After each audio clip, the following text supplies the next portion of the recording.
Hi friends, இன்றைக்கி நம்ம கல் தோசையும் கார சட்னியும் எப்படி செய்யலான்னு பார்க்கலாம். கல் தோசை ஊற்றிக்கோங்க. நல்ல கொஞ்சம் கனமாக தோசை ஊற்றிட்டிங்கன்னா அதுதான் கல் தோசை. எண்ணெய் விட்டு அதை எடுத்துக்கோங்க.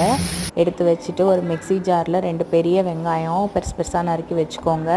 அது கூடவே 3 வெள்ளைப்பூடு சேர்த்துக்கோங்க. அது கூட கொஞ்சம் கருவேப்பிலை, 4 பட்டை மிளகா. நான் இன்றைக்கி அந்த மிளகா ரொம்ப உரைப்பாக இருக்கும், அதனால் நான் காஞ்ச மிளகா 4 தான் சேர்க்குறேன். உங்களுக்கு காரத்துக்கு தகுந்த மாதிரி நீங்கள் சேர்த்துக்கோங்க. அது கூடவே கொஞ்சம் கருவேப்பிலை, அப்புறமா தேவையான அளவு உப்பு போட்டு நல்லா மையாக அரைச்சி எடுத்துக்கோங்க.